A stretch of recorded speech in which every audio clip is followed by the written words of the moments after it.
आपण पाहत आहात तेज तुफान न्यूज, न्यायिक व निर्भीड बातम्यांचे सर्वांचे आवडते नेटवर्क।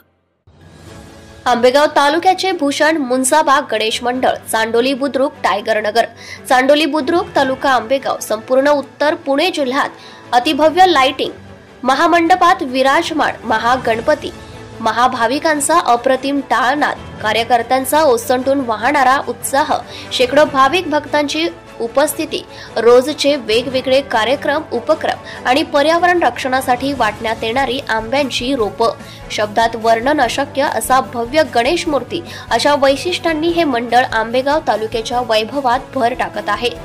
शिवसेना उद्धव बाळासाहेब ठाकरे महिला आघाडी आंबेगाव तालुका प्रमुख प्राध्यापक सुरेखाताई निघोट यांनी भेट देऊन मंडळाचे खास कौतुक केले। यावेळी मंडळाच्या ज्योती थोरात, श्रद्धा थोरात, सुषमा थोरात गुरुजी यांनी मंडळाची माहिती दिली। चला तर पाहूया भेट प्राध्यापक सुरेखाताई निघोट यांची व काय मनोगत व्यक्त केले आहे। ब्युरो रिपोर्ट तेज तुफान न्यूज, चांडोली।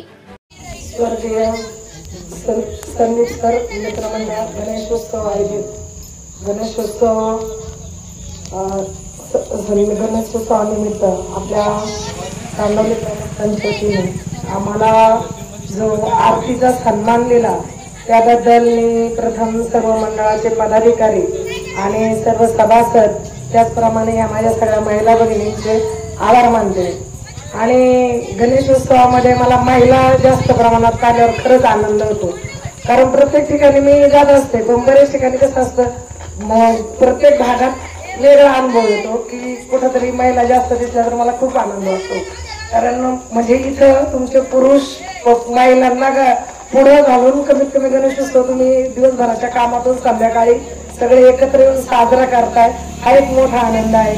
त्याचप्रमाणे आपली सर्वांचीच कन्या सायली थोरात, हिचा पोलीस खात्यात ठाण्यातला जिकडे तिची नियुक्ती झाली त्याबद्दल प्रथमतः मी तिचं अभिनंदन करते। आणि आपल्या प्रत्येक घरातील सायली सारख्याच अशा सगळ्या मुली विविध क्षेत्रांमध्ये उत्तुंग भरारी घेऊन भरपूर, आता माझी कन्या डॉक्टर आहे, आपल्या ग्रामीण भागातील मुली कुठेही जाऊ शकतात, पोहोचू शकतात, आणि शिवाय आपल्या ग्रामीण भागातील मुली या कष्टाळू आहेत आणि आपल्या मुलांना कुठे ट्युशन्स नाहीये किंवा काही नाहीये। आपण सर्व शेती करणारी माणसं आहोत, दिवस रात्र बनाने आपल्याला काही त्यांचा अभ्यास घ्यायचं जमत नाही, तरी आपल्या भागात म्हणजे आपल्या तालुक्यामध्ये अगदी आदिवासी भागात सुद्धा ह्या मुली ज्या जिद्दीने कष्ट घेतात आणि रात्रंदिवस मेहनतीने, भरपूर मुली वकील आहेत, कोणी डॉक्टर्स आहेत, कोणी आता पोलीस खात्यात तर बऱ्याचशा मुली आता हे झालेल्या आहेत। आणि हे ज्या गुणवंत मुली आहेत, मुली आणि मुलं पण,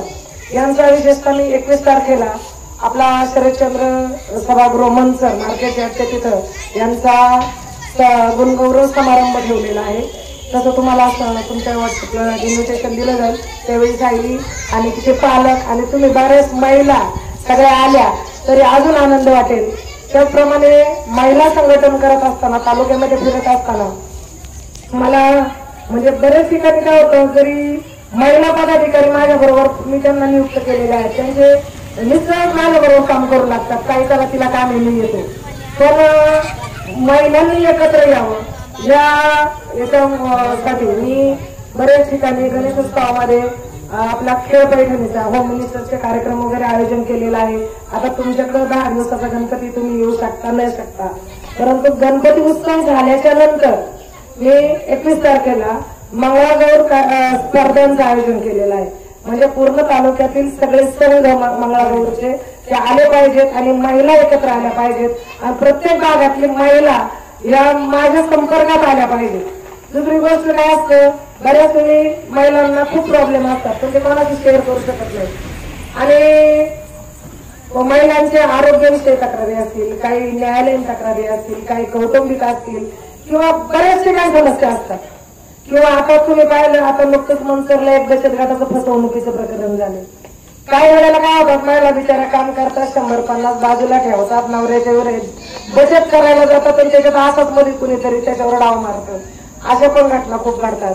तर ज्यावेळी तुमच्यावर काही प्रसंग येतील त्यावेळी मला नेहमीच कधी आवाज द्या, तुमच्या बरोबर मी प्रत्येक याच्यात लढा द्यायला तयार आहे। आणि तुमची कुठे पोलीस स्टेशनला असू द्या, सरकारी दवाखाना असू द्या प्रांत असू द्या, BDO असू द्या, तहसील असू द्या, कुठेही काम असू द्या, मला एनी टाइम कधी कॉल करा. सरांचा माझा नंबर आहे. आणि जरी काही काम नसलं तर काही बरं आहे का असं कधी फोन केला तरी चालेल. म्हणजे काय होतं, काय चाललंय त्या भागात किंवा काय अडचणी आहेत हे आम्हाला समजतात. प्रत्येक ठिकाणी तालुक्यातली 103 गावं, 104 गावं, परत 39 गावं, अशी टोटल 142 गावं माझ्याकडे. त्याच्यामुळे एवढे 142 गावामध्ये प्रत्येक ठिकाणी मी ज्यावेळेला मला कोणाची तरी तक्रार येईल त्यावेळेला मला तुमची समस्या समजणार आहे. नाहीतर मी रस्त्यावरून गेले तरी मला काय समजणार नाही तुमच्याकडे काय चालू आहे. परत काय होतं, लोक म्हणतात काय फक्त बोलून गेला काहीच करायला नाही आले, असं व्हायला नको म्हणून. आणि साहेब तुमच्या पण 4-6 महिलांचे मला नंबर वगैरे देऊन ठेवा, म्हणजे कधीतरी चुकून म्हणजे आढावा घेता येतो कामांचा. आणि खूप छान वाटलं इथे येऊन. मंडळ छोटं आहे परंतु तुमची मनं खूप मोठी आहे आणि सगळे एकत्र आहात याचा आनंद वाटला. आज सत्यनारायणाच्या महापूजेचा प्रसादही मिळाला, म्हणजे हे माझं भाग्य आहे. आणि ह्या गणेशाच्या चरणी मी एकच प्रार्थना करते, हे परमेश्वरा ह्या माझ्या सर्व बंधू आणि भगिनींना सर्वांना उत्तम असं आणि निरोगी आणि भरपूर असं आयुष्य देवो आणि सर्वांच्या घरामध्ये सुख आणि शांतता मिळो एवढीच अपेक्षा व्यक्त करते. आणि मी माझ्या उद्धव बाळासाहेब ठाकरे परिवाराच्या वतीने सर्व मंडळाला शुभेच्छा देते आणि थांबते. जय हिंद, जय Maharashtra. Subscribe now and press the bell icon. Never miss an update.